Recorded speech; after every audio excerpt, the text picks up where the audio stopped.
والصلاة والسلام على من لا نبي بعده أما بعد فأعوذ بالله من الشيطان الرجيم بسم الله الرحمن الرحيم فانطلقوا وهم يتخافتون ألا يدخلنها اليوم عليكم مسكين وغدوا على حرد قادرين فلما رأوها قالوا إنا لضالون بل نحن محرومون۔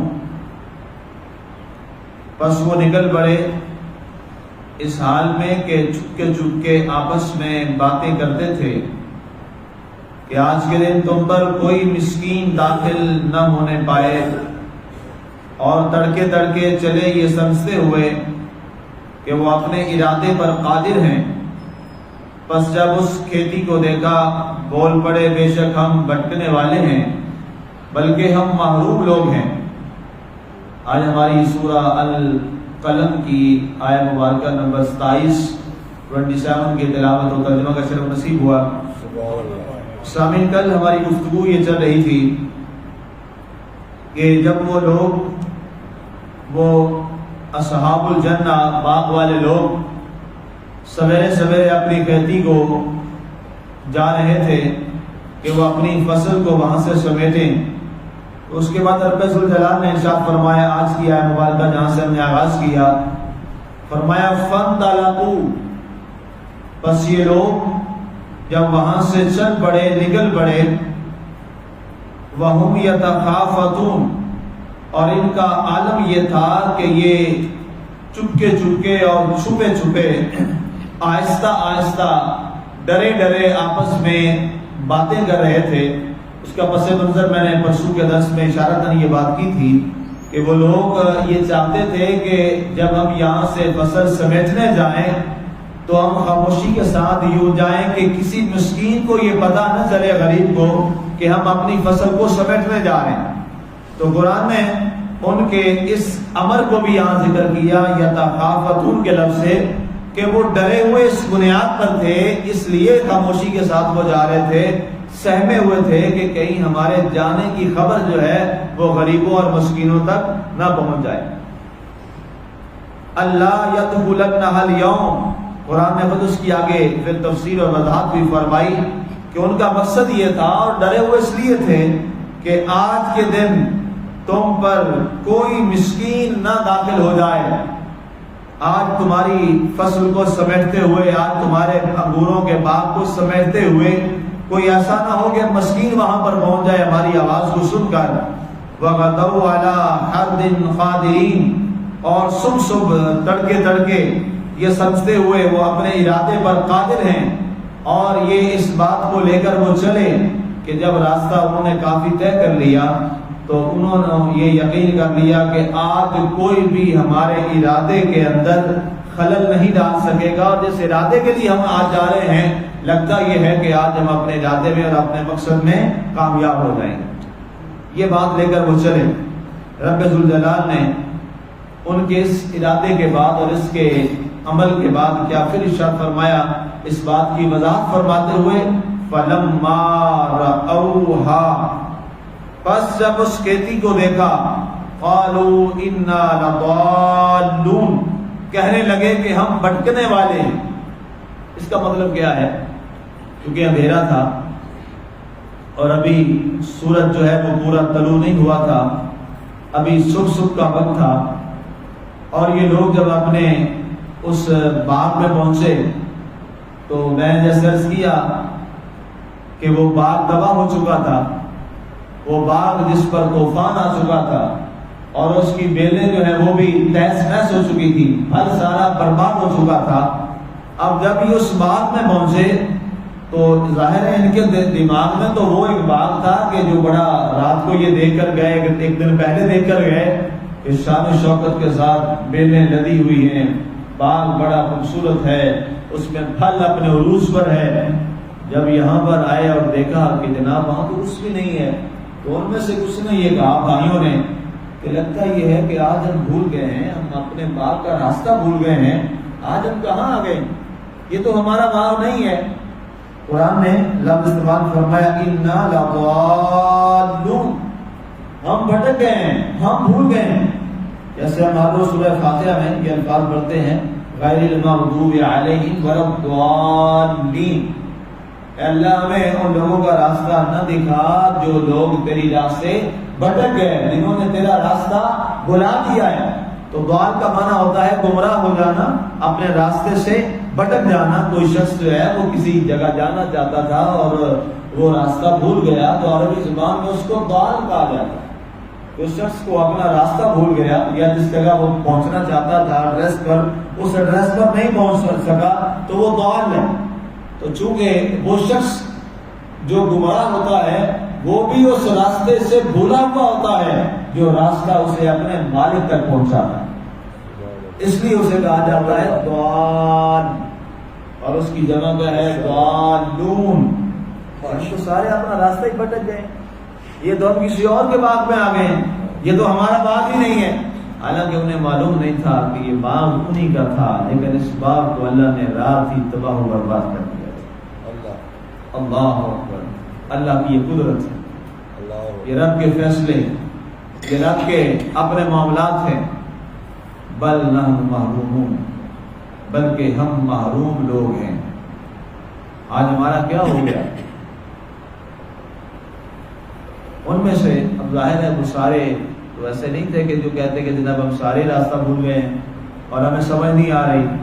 ان میں سے پھر کچھ لوگوں نے، ان کے جو بھائیوں میں سے کچھ بھائی تھا جو اس نے کہا کہ نہیں، دوسرے سے کہا کہ آپ کیا کہہ رہے ہیں کہ ہم راستہ بھول گئے ہیں، ہم اپنا باغ بلا کے آ گئے ہیں، یا یہ باغ ہمارا نہیں ہے؟ کہا نہیں ایسا نہیں ہے، مجھے لگتا یہ ہے بل نحن محرومون، بلکہ ہوا یہ ہے کہ ہمیں آج اللہ تعالیٰ نے محروم کر دیا ہے. اللہ تعالیٰ نے ہمیں نعمتوں سے محروم کر دیا ہے، اور آج ہمارے پاس جو باغ بڑا خوبصورت اور پیارا تھا وہ ہم سے چھن گیا ہے. ابھی تک تمہیں سمجھ نہیں آ رہی. ظاہر ہے اللہ تعالیٰ نے تمام کے دماغوں پہ تو پردہ نہیں ڈالا تھا.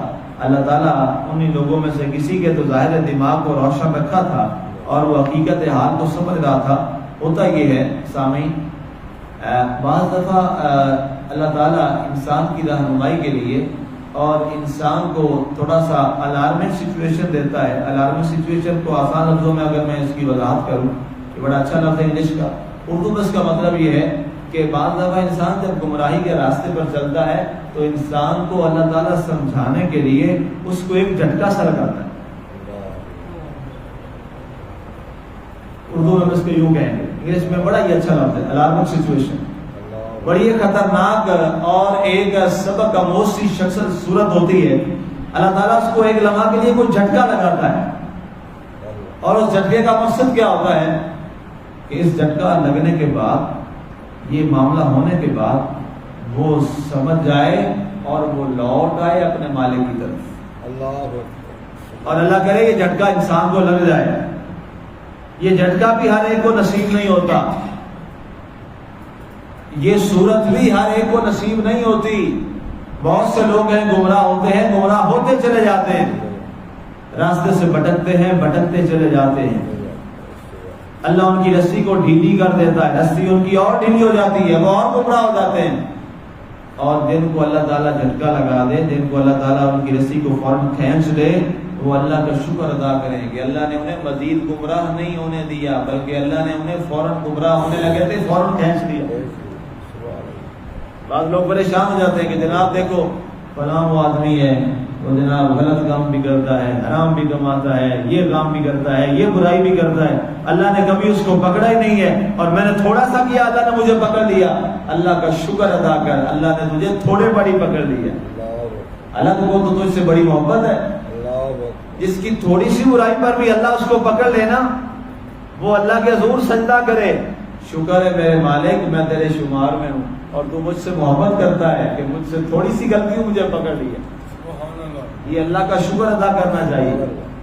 صوفیاء نے لکھا ہے کہ رب ذوالجلال اعلان فرماتا ہے کہ جب میرا وہ بندہ جو مجھ سے محبت کرتا ہے میں اس سے محبت کرتا ہوں اور اس سے اگر تھوڑی سی میری حکم عدولی ہو جائے اللہ فرماتا ہے مجھ سے برداشت نہیں ہوتی. میں کہتا ہوں کہ وہ تو ہے ہی شیطان کے راستے پہ, یہ تو میرا ہے, میرا کیوں برا کام کرے, میرا ہو کر یہ کیوں غلط راستے پہ چلے, یہ کیوں شیطان کے راستے پہ چلے, یہ مجھ سے برداشت نہیں ہے. کبھی غور کیا ہوگا آپ نے, ہماری تو زندگی گزری اس معاملے میں. طالب علمی زمانہ میں الحمدللہ کہ کلاس میں وہ طالب علم جو بڑا ذہین فطین اور لائق ہوتا ہے, اور ایک وہ طالب علم جو جناب مستقل طور پر ہی نالائق ہوتا ہے, عادی مجرم جسے کہتے ہیں. دونوں طالب علموں میں استاد کے وہ بھی شاگرد ہے وہ بھی شاگرد ہے, وہ بڑی غلطیاں کرتا ہے, اس کو سبق نہیں آتا, استاد نور کرتا ہے, کہتا ہے کل تیاری کر کے آئیں, ٹھیک ہے زیادہ ہو جا تیاری کر کے آئیں. اور ایک وہ بچہ جو بڑا ذہین اور فطین ہوتا ہے, اس سے ایک دن سوال غلط ہوتا ہے, وہ اس کو اتنا ڈانٹتا ہے اتنا ڈانٹتا ہے کہ لوگ حیران ہو جاتے ہیں, طالب علم حیران ہو جاتے ہیں کہ ہم روزانہ اتنی غلطیاں کرتے ہیں, استاد نے کبھی کچھ نہیں کہا, اور یہ اتنا ذہین بچہ تھا, آج اس سے چھوٹی سی غلطی ہوئی ہے تو استاد اس کو معاف کر دیتے, اور استاد نے اس کو اتنا ڈانٹا ہے کہ آج تک کبھی کسی کو نہیں ڈانٹا. وجہ کیا ہوتی ہے؟ وجہ یہ ہوتی ہے وہ کہتا ہے باقی تو ہے ہی نالائق, وہ تو ہے ہی نالائق, وہ تو ذہین ہے, تو نے یہ غلطی کیوں کی. سمجھے نا میری بات. گھر میں اولاد ہوتی ہے, بیٹے ہوتے ہیں, سارے بیٹے ہوتے ہیں, لیکن ان میں ایک ایسا بیٹا ہوتا ہے اگر وہ ہلکی سی بھی غلطی برداشت کر لے باپ سے برداشت نہیں ہوتی. بتا باری باقیاں بھی تو کیتی ہے, میں نے کر لی تو کیا ہو گیا, کہا پتر ہوتے ہیں نہیں نالائق کے گندے, تو تے نہ کرتا. بالکل یہی معاملہ اللہ اور بندے کا بھی ہے. جس بندے سے میرا مالک محبت کرتا ہے اس کی تھوڑی سی بھی گمراہی اس کو برداشت نہیں ہوتی, اس کو فوراً پکڑ کے اس کو فوراً جھٹکا لگاتا ہے اور اس کو صاف کر دیتا ہے تاکہ جب میری بارگاہ میں وہ آئے تو پاک اور صاف ہوتا ہے. سارے ایسے نہیں ہوتے. ان میں سے ایک ایسا بھی تھا, اس نے کہا ہم راستہ نہیں بھولے بل نحن محرومون, ہم تو بالکل محروم ہو گئے. اس کے بعد پھر اللہ تعالیٰ نے کہا ان میں سے کون سا تھا, کون سا بھائی تھا جس نے یہ جملہ بولا, بڑا تھا چھوٹا تھا درمیانہ تھا. اس کو انشاءاللہ کل اگر قرآن نے بیان کیا اس پہ بات کریں گے. اللہ تعالیٰ ہمیں ان کی توفیق عطا فرمائے اور گمراہی کے راستے سے محفوظ رکھے اور معالم عالم البلاغ